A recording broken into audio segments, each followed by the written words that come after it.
वर्ग 11वीच्या सर्व विद्यार्थिनींचं मी या ठिकाणी अत्यंत मनापासून स्वागत करतो. विद्यार्थी मैत्रिणींनो, आज आपल्याला पहिल्या तासिकेमध्ये प्रकरण पहिलं अर्थशास्त्रातील मूल संकल्पना, या मूल संकल्पना काय काय आहेत अर्थशास्त्राच्या संदर्भामध्ये आपल्याला यावर थोडं लक्ष द्यायचं आहे. पहिले आपण प्रस्तावना जी दिलेली आहे त्या प्रस्तावनेवर थोडंसं लक्ष घालूया. लक्ष द्या. नवनवीन वैज्ञानिक शोध व नवीन गोष्टी शोधून त्याचा उलगडा करणे, त्या शोधून काढणे, या बाबींचा ठसा आजच्या जगावर उमटलेला आहे. म्हणजे आजचं जे युग आहे अत्याधुनिक युग आहे, प्रॅक्टिकलचं युग आहे, संशोधनाचं युग आहे. नवीन नवीन काहीतरी गोष्टी, नवीन नवीन काहीतरी प्रॅक्टिकल, नवीन नवीन काहीतरी संशोधन करत राहायचं आजच्या या पिढीला आवडते. आणि म्हणून शास्त्रातील लक्षणीय प्रगतीमुळे, शास्त्र म्हणजे नेमके काय, जुनं शास्त्र आणि नवीन शास्त्र यामध्ये फार चेंजेस झालेला आहे. आजची तुमची जी जनरेशन आहे ती फास्ट जनरेशन आहे. मोबाईल, लॅपटॉप, संगणक या सर्व अत्याधुनिक यंत्र हाताळणारी तुमची ही पिढी आहे आणि म्हणून शास्त्राचा दिवसेंदिवस लक्षणीय विकास झालेला आहे. या प्रश्नाचा शोध लावण्याचा आपण प्रयत्न करूया.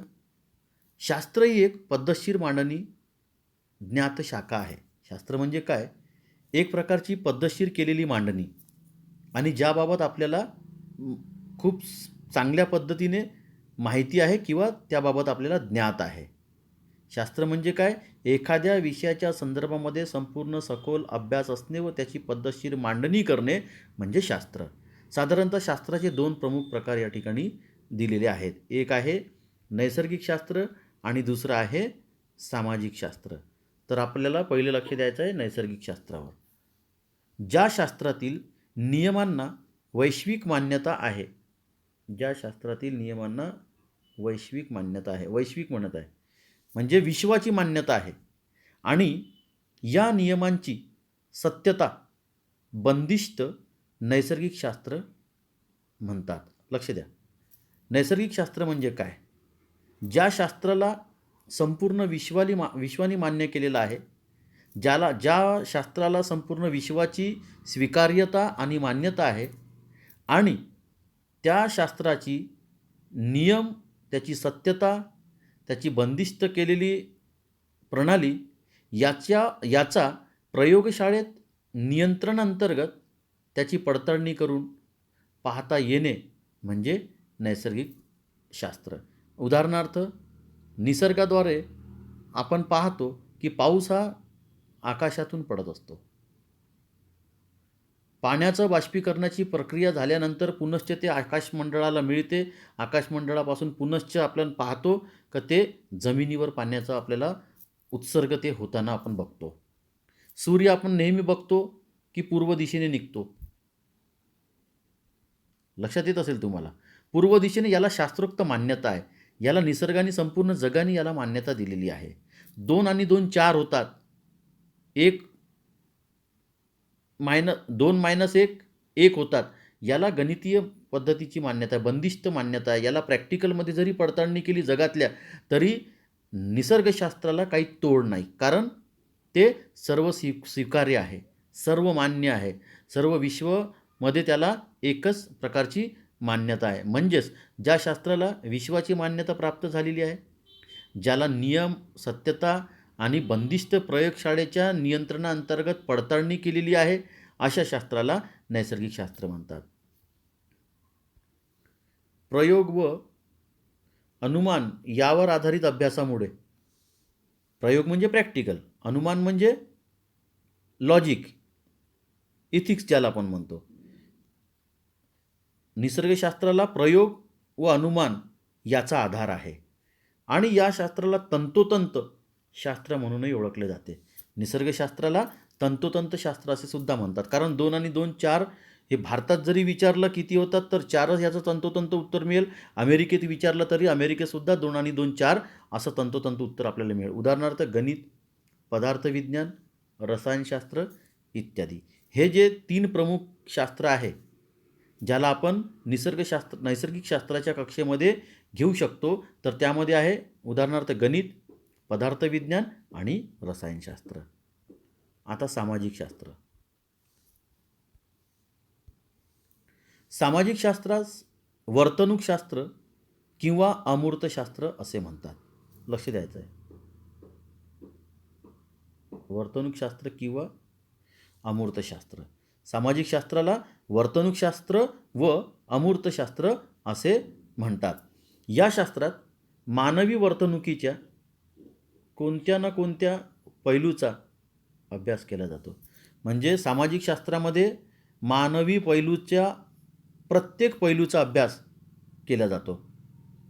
ज्या शास्त्राला मानवी वर्तणुकीचं आणि मानवी वर्तनाचं व मानवी पैलूचं अभ्यास करण्याचा आधार आहे, त्या शास्त्रास सामाजिक शास्त्र असे म्हणतात. उदाहरणार्थ मानसशास्त्र हे मानवी मनाच्या वर्तणुकीशी संबंधित ज्ञान देते.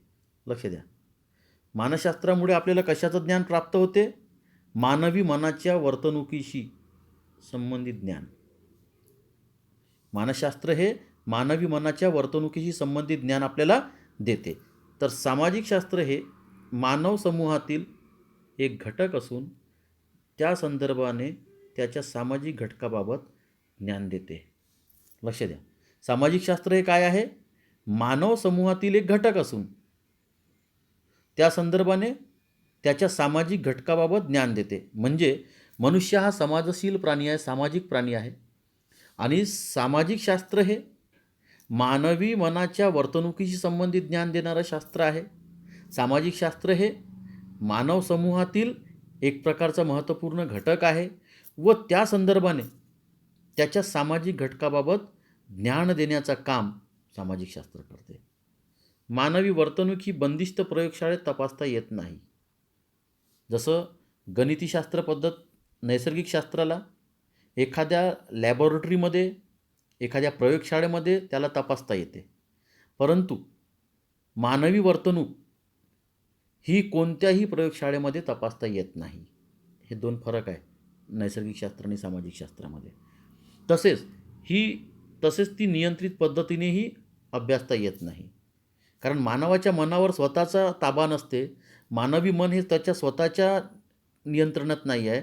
तर अन्य लोक त्या मानवी मनाचं कसं का अभ्यास करणार? त्याच्यावर कसा का ताबा आणि नियंत्रण मिळवणार? कारण सामाजिक शास्त्रामध्ये मानवी मनाच्या वर्तणुकीशी संबंधित असलेलं ज्ञान आपल्याला प्राप्त होते.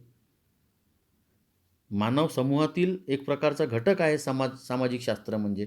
म्हणून या शास्त्रांतर्गत सामाजिक शास्त्राच्या नियमांना वैश्विक मान्यता नाही आहे, हे लक्षात घेतलं पाहिजे. जसं नैसर्गिक शास्त्राला वैश्विक मान्यता आहे, सामाजिक शास्त्राला कुठलीही वैश्विक मान्यता नाही. मात्र हे नियम मानवी प्रवृत्तीच्या संदर्भाने केलेली सर्वसाधारण विधाने असतात. म्हणजे या शास्त्राला म्हणजे सामाजिक शास्त्राला कुठल्याही प्रकारच्या वैश्विक मान्यतेची मान्यता नाही. परंतु हे नियम मानवी प्रवृत्ती म्हणजे त्याची विचारधारा, त्याचं वर्तणूक, त्याचं आचरण, त्याचं वागणं, त्याचा स्वभाव या संदर्भामध्ये त्या प्रवृत्तीचा अभ्यास करण्याचं कार्य सामाजिक शास्त्र करत असते. अर्थशास्त्राचा अर्थ लक्ष द्या, महत्त्वपूर्ण आहे. अर्थशास्त्र हे एक सामाजिक शास्त्र आहे. अर्थशास्त्र हे कोणते शास्त्र आहे? एक सामाजिक शास्त्र आहे. अर्थशास्त्र अर्थशास्त्राला इंग्रजीमध्ये इकॉनॉमिक्स म्हणतात. इकॉनॉमिक्स हा शब्द मूळ ग्रीक शब्द आयकोनोमिया यापासून आलेला आहे. याचा अर्थ कौटुंबिक व्यवस्थापन असा होतो. लक्ष द्या. अर्थशास्त्र काय आहे, त्याचा प्रवास कसा आहे, त्याची उत्पत्ती, त्याचा उगम कसा आहे, थोडक्यात आपण समजून घेऊया.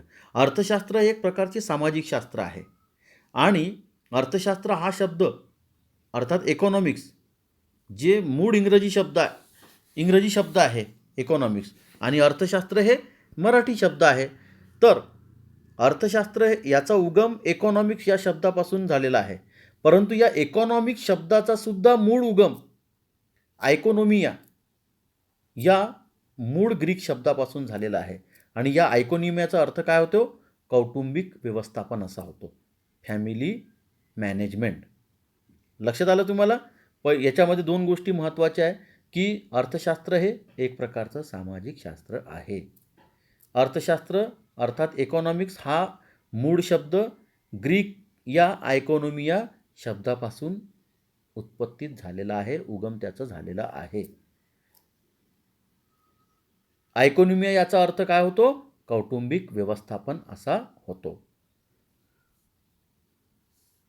पॉल सॅम्युएल्सन यांनी अर्थशास्त्राचे वर्णन सामाजिक शास्त्रांची राणी असे केलेले आहे. कोणी? पॉल सॅम्युएल्सन यांनी. अर्थशास्त्राला सामाजिक शास्त्रांची राणी कोणी संबोधित केलेलं आहे, कोणी म्हटलेलं आहे? पॉल सॅम्युएल्सन यांनी. तर पॉल सॅम्युएल्सन यांच्या मते अर्थशास्त्राचे वर्णन सामाजिक अर्थशास्त्राची राणी असे केलेले आहे. अर्थशास्त्र हे मानवाच्या आर्थिक वर्तणुकीच्या अभ्यासाशी निगडित आहे. अर्थशास्त्र हे कशाशी निगडित आहे, कशाशी संबंधित आहे? तर मानवाच्या आर्थिक वर्तणूक, इकॉनॉमिकल बिहेवियर, त्याच्या स्टडीशी, त्याच्या अभ्यासाशी निगडित आहे. कोणाच्या मते? पॉल सॅम्युएल्सनच्या मते. पुन्हा लक्ष द्या, पॉल सॅम्युएल्सन यांच्या मते अर्थशास्त्राचे वर्णन सामाजिक शास्त्राची राणी असे केलेले आहे. तसोबतच अर्थशास्त्र हे मानवाच्या आर्थिक वर्तणुकीच्या अभ्यासाशी संबंधित व निगडित आहे. या शास्त्रातून मानव आपल्या अमर्याद गरजा मर्यादित साधनांद्वारे कशा पूर्ण करतो हे हाताळले आहे. लक्ष द्या, प्रत्येक मनुष्याच्या जीवनामध्ये गरजा या ज्या उद्भवतात त्या असंख्य अमर्यादित असतात, न संपणाऱ्या असतात. आणि जेवढ्याही गरजा आपल्या मनामध्ये उत्पन्न होतात तेवढ्या संपूर्ण गरजा आपण पूर्ण करू शकत नाही. तर उत्पन्न असंख्य गरजांपैकी, अमर्यादित गरजांपैकी कोणत्या गरजांना आपण प्राधान्यक्रम दिलं पाहिजे? मर्यादित साधनांच्या आधारावर अमर्यादित उत्पन्न झालेल्या गरजांना पूर्ण कसं करावं, त्याचं प्रबंधन, त्याचं नियोजन कसं करावं, हे अर्थशास्त्र मानवाला शिकवते. हे या अर्थशास्त्राच्या सहाय्याने आपण या गोष्टी करू शकतो. अर्थशास्त्र काही प्रसिद्ध व्याख्यांचा अभ्यास करून या विषयाची अधिक माहिती मिळूयात. म्हणजे पुढच्या टप्प्यात आपल्याला आता अर्थशास्त्राच्या व्याख्या पाहायच्या आहे. हे ब्रॅकेटमध्ये लक्ष द्या, खालील संबोध तुम्ही कुठे शिकला आहात? आर्थिक. पुढे जाऊया आपण. म्हणजे संबोध म्हणजे हा जो विश्लेषण आहे, यापूर्वी आपण कुठे शिकला असाल तर त्याचं तुम्हाला वर्णन, अनुभव कथन करायचं आहे.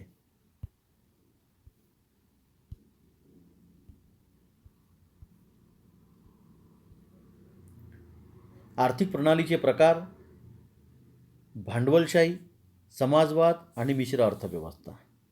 आर्थिक प्रणालीचे प्रकार 3 प्रकार दिलेले आहे. कोणकोणते? भांडवलशाही. आपल्या देशाची अर्थव्यवस्था कोणत्या स्वरूपाची आहे? मिश्र अर्थव्यवस्था आहे आपल्या इथे. लक्षात आलं? अमेरिका, जर्मनी, जपानमध्ये भांडवलशाही, चायना वगैरेमध्ये समाजवाद. तर हे एक प्रकारचे आर्थिक प्रणालीचे प्रकार आहे. कोणकोणते? भांडवलशाही, समाजवाद आणि मिश्र अर्थव्यवस्था. आता कौटिल्य यांचा दृष्टिकोन अर्थशास्त्राच्या बाबतीत, म्हणजे कौटिल्याची अर्थशास्त्राची व्याख्या आपल्याला या ठिकाणी अभ्यासायची आहे. लक्ष द्या, कौटिल्य म्हणजे कोण? चाणक्य. कौटिल्य यांच्या मते अर्थ म्हणजे संपत्ती. कौटिल्य यांच्या मते अर्थ म्हणजे संपत्ती आणि शास्त्र म्हणजे विज्ञान.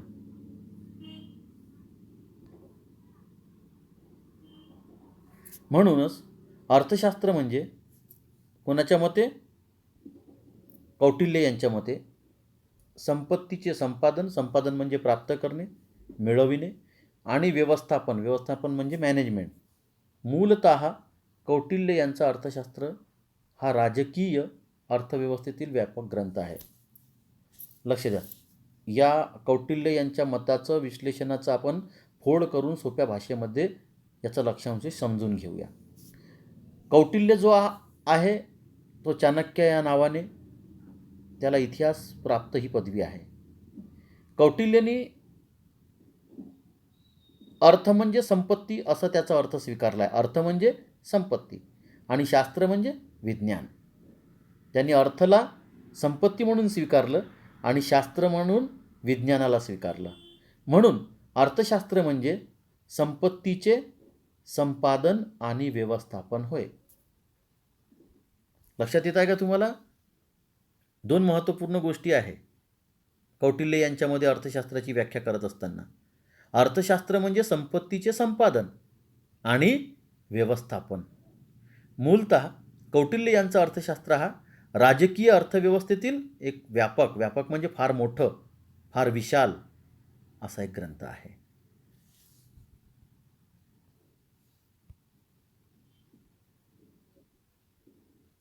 कौटिल्य यांच्या अर्थशास्त्रीय दृष्टिकोनाचे महत्त्वाचे मुद्दे लक्ष द्या. कौटिल्य यांच्या अर्थशास्त्रीय दृष्टिकोनाचे महत्त्वाचे मुद्दे. मुद्दा नंबर 1, सरकार किंवा राज्याची महत्त्वपूर्ण भूमिका. सरकार किंवा राज्याची महत्त्वपूर्ण भूमिका म्हणजे अर्थव्यवस्थेमध्ये सरकार आणि त्या राज्याची भूमिका जी असते ती फार महत्त्वाची असते असं मत कौटिल्यांनी चाणक्यांनी स्वीकार केलेला आहे अर्थशास्त्रीय दृष्टिकोनाचे महत्त्व समजावताना. दुसरं, संपत्ती निर्माण करण्यावर लक्ष केंद्रित करून राज्याचे कल्याण. दुसरं, आर्थिक दृष्टिकोनाचं महत्त्व या ठिकाणी कौटिल्यांनी कशा पद्धतीने समजून सांगितलेलं आहे की संपत्ती निर्माण करण्यावर भर द्या, संपत्ती निर्माण करण्यावर लक्ष केंद्रित करा आणि राज्याचे कल्याण करा व पुढे व्हा. तिसरं, सुशासनासाठी, सुशासन म्हणजे गुड गव्हर्नन्स, उत्कृष्ट सरकार चालवणे.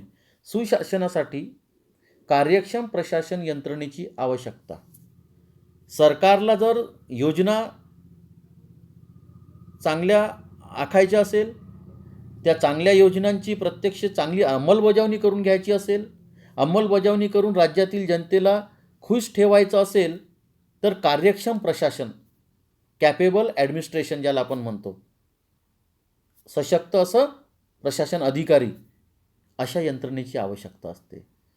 अर्थशास्त्रामध्ये राजकीय कल्पनांचे संकलन म्हणजे त्यांनी आपल्या ग्रंथामध्ये राजकीय कल्पनांची माहितीसुद्धा संकलित केलेली आहे, जमा केलेली आहे. म्हणजे 4 मुद्दे या ठिकाणी आपल्या समक्ष आलेले आहे कौटिल्य यांच्या अर्थशास्त्रीय दृष्टिकोनाच्या महत्त्वाच्या अंतर्गत. पहिला, सरकार किंवा राज्याची महत्त्वपूर्ण भूमिका अर्थशास्त्रीय दृष्टिकोनचे महत्त्व समजावताना. संपत्ती निर्माण करण्यावर लक्ष केंद्रित करून राज्याचे कल्याण, राज्याचे हिताचे विचार करणे. तिसरं, सुशासनासाठी कार्यक्षम प्रशासन यंत्रणेची आवश्यकता. आणि चौथं, अर्थशास्त्रामध्ये राजकीय कल्पनांचे संकलन. एक कॉलम दिलेला आहे, तुम्हाला माहीत आहे का? लक्ष द्या. कौटिल्य हे मौर्य कालखंडातील एक महान राजकारणी आहे. मौर्य नावाचा एक राजा होता, चंद्रगुप्त मौर्य ज्याला आपण म्हणतो, ज्यांनी भारतामध्ये खूप मोठा एक भूप्रदेश लढाया सर करू विजय संपादित करू प्राप्त केलं होतं. तर अशा मौर्य कालखंडातील कौटिल्य हा एक महान राजकारणी होता. केवळ राजकारणी नव्हता तर तत्त्वज्ञानी होता, फिलॉसॉफर होता, अर्थशास्त्रज्ञ होता, इकॉनॉमिक्स एक्सपर्ट व राजकीय सल्लागार होता, पॉलिटिकल ॲडवायझर. तसेच त्यांना चाणक्य किंवा विष्णुगुप्त म्हणून ओळखले जायचे. त्यांना चाणक्य आणि विष्णुगुप्त म्हणून ओळखले जायचे. कोणाला? कौटिल्यला. त्यांनी प्राचीन भारतातील अर्थव्यवस्थेवर अर्थशास्त्र हा राजकीय ग्रंथ लिहिला आहे. त्यांच्या ग्रंथाचं नाव काय आहे? अर्थशास्त्र. हा राजकीय ग्रंथ त्यांनी लिहिला, प्राचीन भारतीय अर्थव्यवस्थेवर आधारित. आता अर्थशास्त्राच्या व्याख्या. पहिली व्याख्या ॲडम स्मिथची. ॲडम स्मिथ नावाचे हे अर्थतज्ञ आहे. यांची संपत्ती संबंधित अर्थशास्त्राची व्याख्या. त्यांनी संपत्तीच्या बाबतीत आपलं काय मत या ठिकाणी प्रकट केलं आहे ते थोडं लक्ष द्या. ॲडम स्मिथ म्हणतात, ॲडम स्मिथ यांना सनातनवादी अर्थशास्त्रज्ञ तसेच अर्थशास्त्राचे जनक मानले जाते. यांना दोन प्रमुख गोष्टींनी आपण ओळखू शकतो. सनातनवादी म्हणजे फार प्राचीनवादी. ॲडम स्मिथ यांना सनातनवादी अर्थशास्त्रज्ञ तसेच अर्थशास्त्राचे जनक म्हणून संबोधित केले जाते, ओळखले जाते. त्यांनी अर्थशास्त्राची संपत्तीविषयक व्याख्या, त्यांची व्याख्या कोणती? अर्थशास्त्राच्या बाबतीत संपत्तीच्या विषयी केलेली व्याख्या. त्यांच्याद्वारे लिहिलेल्या 1776 प्रकाशित केलेल्या राष्ट्राची संपत्ती या ग्रंथामध्ये त्यांनी केलेली आहे. म्हणजे राष्ट्राची संपत्ती हा ग्रंथ कोणी लिहिला? ॲडम स्मिथ यांनी. कोणत्या वर्षी लिहिला? 1776. त्या ग्रंथामध्ये त्यांनी काय वर्णन केलेलं आहे? अर्थशास्त्राची संपत्तीविषयकची व्याख्या त्यामध्ये नमूद केलेली आहे. त्यांना कोणत्या कारणाने ओळखले जाते, कोणत्या नावाने ओळखलं जाते? आणखी सनातनवादी अर्थशास्त्रज्ञ म्हणून. त्यांना अजून काय म्हटले जाते? अर्थशास्त्राचे जनक.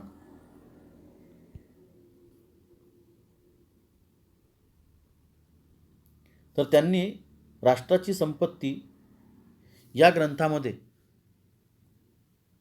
अर्थशास्त्राची व्याख्या मांडलेली आहे. ॲडम स्मिथ यांच्या मते अर्थशास्त्र हे संपत्तीचे शास्त्र आहे. ॲडम स्मिथनी अर्थशास्त्राला कशाचे शास्त्र म्हटलेलं आहे? संपत्तीचे शास्त्र असं म्हटलेलं आहे. ॲडम स्मिथच्या मते अर्थशास्त्र हे संपत्तीचे शास्त्र आहे. ॲडम स्मिथ यांच्या व्याख्येचे महत्त्वाचे मुद्दे लक्ष द्या. त्यांच्या व्याख्येमध्ये काय आहे? त्यांनी पहिली व्याख्येमध्ये आपलं महत्त्वाचा मुद्दा मांडलेला निरहस्तक्षेपाचे धोरण. म्हणजे त्यांनी स्वातंत्र्याला महत्त्व दिलेलं आहे. सरकारचं कुठल्याही प्रकारचं हस्तक्षेप राष्ट्रीय संपत्तीवर नसावं असं त्यांनी म्हटलेलं आहे. म्हणजेच त्यांच्या व्याख्येचा महत्त्वाचा मुद्दा आहे निरहस्तक्षेप धोरण. निरहस्तक्षेप धोरण म्हणजे सरकारने कुठल्याही प्रकारचं धोरणावर आपलं बंधन किंवा अंकुश ठेवू नये. स्वातंत्र्यता, फ्रीडम, लिबर्टी द्यावी. दुसरं, भांडवल व संपत्तीचा साठा. दुसरा मुद्दा काय आहे त्यांच्या व्याख्येचं? भांडवल व संपत्तीचा साठा. तिसरा, आर्थिक घडामोडीच्या नैसर्गिक नियम. आर्थिक घडामोडीमध्ये नैसर्गिक नियम. चौथं, वृद्धीच्या सिद्धांतामध्ये श्रम विभाजन या विशिष्ट पैलूला महत्त्व. वृद्धीच्या सिद्धांतामध्ये म्हणजे देशातील अर्थव्यवस्थेमध्ये आर्थिक स्तरामध्ये वाढ करत असताना, वृद्धी करत असताना श्रमाचं विभाजन. श्रम म्हणजे परिश्रम करणे. श्रम कोणाद्वारे केले जाते? श्रमिकांद्वारे. त्याचं विभाजन म्हणजे सबडिव्हिजन करणे, त्याचे पार्ट करणे. या विशिष्ट महत्त्वपूर्ण पैलूंवर सुद्धा महत्त्व ॲडम स्मिथनी व्याख्येच्या महत्त्वाच्या मुद्द्यांतर्गत दिलेलं आहे. तुम्हाला माहीत आहे का? लक्ष द्या. पॉल रोमर आणि विलियम नॉर्धॉस यांना 2018 सालचा अर्थशास्त्रासाठी नोबेल स्मृती पुरस्कार प्राप्त झाला आहे. लक्ष द्यायचं आहे तुम्हाला. 2018ला घोषित झालेला अर्थशास्त्र या विषयाशी संबंधित नोबेल पुरस्कार पॉल रोमर आणि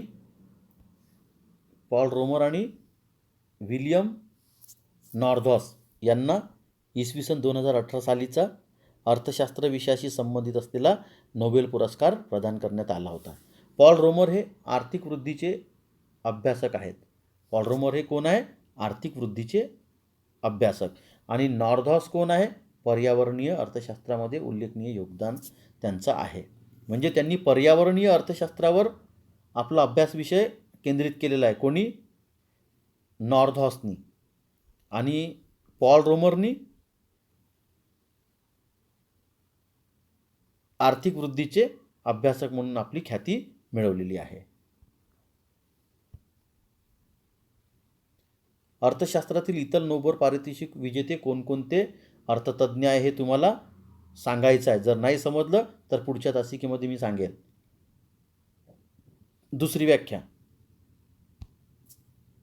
प्राध्यापक आल्फ्रेड मार्शल यांनी अर्थशास्त्राची व्याख्या आपण ॲडम स्मिथची पाहिली, काय पाहिली? राष्ट्राची संपत्ती. त्यांनी संपत्तीचे शास्त्र अर्थशास्त्राला म्हटलेलं. तर यांनी कल्याणकारी अर्थशास्त्र म्हटलेलं आहे. म्हणजे अर्थशास्त्राला कल्याणकारी शास्त्र म्हटलेलं आहे. कोणी? प्राध्यापक आल्फ्रेड मार्शलने. लक्ष द्या, प्राध्यापक आल्फ्रेड मार्शल यांनी कल्याणकारी अर्थशास्त्राची व्याख्या मांडलेली आहे. म्हणजे कल्याणकारी अर्थशास्त्राच्या व्याख्येचे समर्थन, त्याचे विवेचन कोणी केलेले आहे? प्राध्यापक आल्फ्रेड मार्शलनी. ते नवसनातनवादी अर्थशास्त्रज्ञ असून ॲडम स्मिथ कोणते शास्त्रज्ञ आहे? सनातनवादी अर्थशास्त्रज्ञ. आल्फ्रेड मार्शल हे नवसनातनवादी, त्यांच्या पुढचे आहे. त्यांनी अर्थशास्त्राची मूलतत्वे हे पुस्तक, ॲडम स्मिथनी कोणती पुस्तक लिहिली होती? राष्ट्राची संपत्ती. कोणत्या साली? 1700 सांगता येईल का? कोणत्या साली लिहिलेली आहे? दिलेलं आहे तुम्हाला इथे. या ठिकाणी मी अंडरलाईनसुद्धा करून ठेवले, 1776 आलं लक्षात? तर त्याच पायावर पायंडा त्याचा स्वीकारून 1890 प्राध्यापक आल्फ्रेड मार्शल यांनी अर्थशास्त्राची मूलतत्वे ही पुस्तक प्रकाशित केलेली आहे, ही पुस्तक लिहिलेली आहे 1890. म्हणजे प्रिन्सिपल ऑफ इकॉनॉमिक्स, अर्थशास्त्राची मूलतत्वे. ठीक आहे. अर्थशास्त्र हे मानवी कल्याणाचा अभ्यास करणारे शास्त्र आहे. अर्थशास्त्राला कोणतं शास्त्र म्हटलेलं आहे? आल्फ्रेड मार्शल यांनी मानवी कल्याणाचा अभ्यास करणारे शास्त्र. या शास्त्रात प्राप्ती व आवश्यकतेनुसार उपलब्ध साधनांचा पर्याप्त वापर या संबंधित वैयक्तिक व सामाजिक वर्तणुकीचा अभ्यास केला जातो. लक्ष द्या, आल्फ्रेड मार्शल यांनी आर्थिक कल्याणाचा शास्त्र म्हणून अर्थशास्त्राचा पुरस्कार केलेला आहे, अर्थशास्त्राला स्वीकारलेला आहे. त्यांच्या मते या शास्त्रामध्ये प्राप्ती म्हणजे मिळविणे, श्रम करून वेतन मिळविणे, प्राप्ती. लक्षात आलं? या शास्त्रात प्राप्ती व आवश्यकतेनुसार उपलब्ध साधनांचा पर्याप्त वापर या संबंधित वैयक्तिक व सामाजिक वर्तणुकीचा अभ्यास केला जातो. म्हणजे ज्या शास्त्रांतर्गत प्राप्ती व आवश्यकतेनुसार उपलब्ध साधनांचा पर्याप्त वापर करून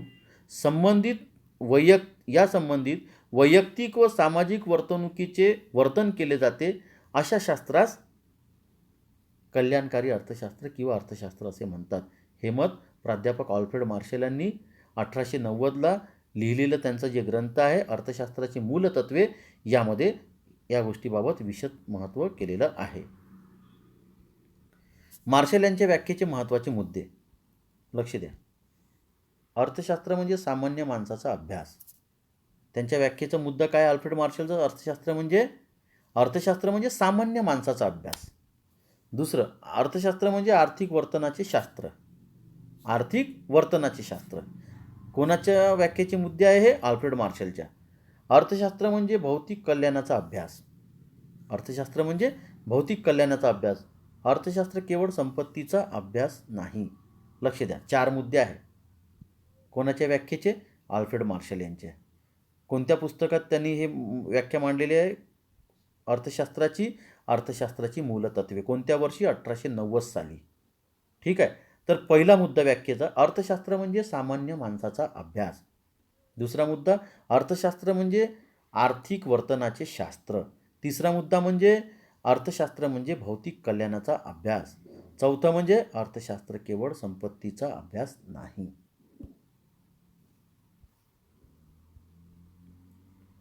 आता तिसरी व्याख्या लिओनेल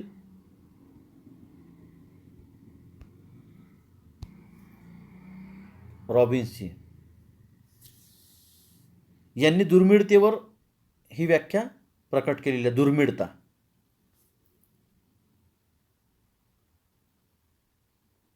लिओनेलनी कशावर केली होती? कल्याणकारी शास्त्र. स्मिथनी कशावर केली होती? संपत्तीचे शास्त्र. आणि रॉबिन्स कशावर करत आहे? दुर्मिळतेवर. हे दुर्मिळता. लक्ष द्या, अर्थशास्त्राची ही अतिशय प्रसिद्ध व्याख्या आहे. कोणाची? रॉबिन्सची. रॉबिन्स यांनी 1932 साली अर्थशास्त्राचे स्वरूप व महत्त्व हे पुस्तक प्रकाशित केलेले आहे. लक्ष द्यायचं इथे. रॉबिन्सनी 1932 साली अर्थशास्त्राचे स्वरूप व महत्त्व या नावाची पुस्तिका प्रकाशित केली. या नावाची पुस्तिका छापली स्वतः लिहून. यात त्यांनी अर्थशास्त्राची दुर्मिळतेवर आधारित व्याख्या केली. कशामध्ये? अर्थशास्त्राचे स्वरूप व महत्त्व हे त्यांनी लिहिलेल्या पुस्तकामध्ये अर्थशास्त्राची व्याख्या केली. काय केली? अर्थशास्त्राची दुर्मिळतेवर आधारित व्याख्या त्यांनी केलेली आहे. लक्ष द्या. अमर्याद गरजा, मानवी गरजा या अमर्याद असतात, न संपणारे असतात, अनंत असतात, आणि त्या गरजा पूर्ण करणारे साधनं मर्यादित असतात. लक्ष द्या. अमर्यादित गरजा आणि मर्यादित परंतु दुर्मिळ व पर्यायी उपयोगाची साधने यांचा मेळ घालताना करण्यात येणाऱ्या मानवी वर्तनाचा अभ्यास करणारे शास्त्र म्हणजे अर्थशास्त्र आहे. अत्यंत व्यापक आणि प्रॅक्टिकली ही व्याख्या रॉबिन्सनी या ठिकाणी केलेली आहे. लक्ष द्या. त्यांनी दुर्मिळतेवर अधिक महत्त्व या ठिकाणी फोकस केलेला आहे. त्यांनी 1932ला एक किताब लिहिलं, पुस्तक लिहिलं, अर्थशास्त्राचे स्वरूप व महत्त्व. त्या पुस्तकामध्ये अर्थशास्त्राची व्याख्या त्यांनी अशी केली की मानवी गरजा या अमर्याद असतात व या अमर्याद गरजा पूर्ण करण्याकरिता मर्यादित व दुर्मिळ तसेच पर्यायी उपयोगाची साधनं यांचा मेळ, यांना समरस करताना येणाऱ्या मानवी वर्तनाचा अभ्यास करणारे शास्त्र म्हणजे अर्थशास्त्र होय. पुन्हा लक्ष द्या. अर्थशास्त्र म्हणजे मानवी अमर्यादित गरजा मर्यादित साधनांच्या आधारावर त्याचा मेळ घालून त्याला समरस करून दुर्मिळ व मर्यादित साधनांचा कसा उपयोग करून घ्यायचं, या सर्व मानवी वर्तनाचं अभ्यास करणारं शास्त्र म्हणजे अर्थशास्त्र. त्यांच्या व्याख्येचे महत्त्वपूर्ण मुद्दे. अमर्याद गरजा साध्य म्हणजे मानवी गरजा ह्या कशा असतात? साध्य म्हणजे जे साध्य करायचे आहेत. साध्य केलेला म्हटलेलं आहे का? नाही. ज्या साध्य करायच्या आहेत त्या कशा आहेत? अमर्याद आहेत. तर मानवी गरजा अमर्याद आहेत, साधने कशी आहेत? मर्यादित आहेत. गरजांचा प्राधान्यक्रम आहे. प्रत्येक गरजांना सारखा महत्त्व देतो का आपण? नाही. गरजांना प्राधान्यक्रम आहे. प्राधान्यक्रम म्हणजे जी गरज जेवढी महत्त्वाची तेवढं त्याला प्रधान महत्त्व, पहिलं महत्त्व. उदाहरणार्थ, एखाद्या व्यक्तीला एका क्षणी 4 गरजा उद्भवल्या आणि 4पैकी तो एकच गरज पूर्ण करू शकतो. पहिली गरज आहे तब्येत खराब झाली म्हणून डॉक्टरला दाखवायचं, भूक लागली म्हणून जेवण करायचं, परीक्षा जवळ आली म्हणून पुस्तक खरेदी करायचं, लग्नाला जायचं म्हणून बाहेरगावी जायचं. तर या 4पैकी पहिली गरज तो पूर्ण कोणती करेल? तब्येत त्याची खराब आहे म्हणून तो पहिले डॉक्टरला दाखवेल. डॉक्टरला दाखवल्यानंतर तब्येत चांगली झाली तर तो जेवण करू शकेल. जेवण करू शकला तर त्याची तब्येत चांगली होईल. तब्येत चांगली झाली तर तो काय करू शकेल? त्याची परीक्षा जी जवळ आलेली त्याचा अभ्यास पूर्ण करू शकेल. अभ्यास पूर्ण केला, तो चांगला राहिला तर बाहेरगावी जाऊन लग्नसुद्धा अटेंड करू शकेल. तर गरजाची पहिली तीव्रता, क्रमवारीता काय राहील? डॉक्टरला आपली तब्येत दाखवणे आणि त्यावर औषधोपचार घेणे.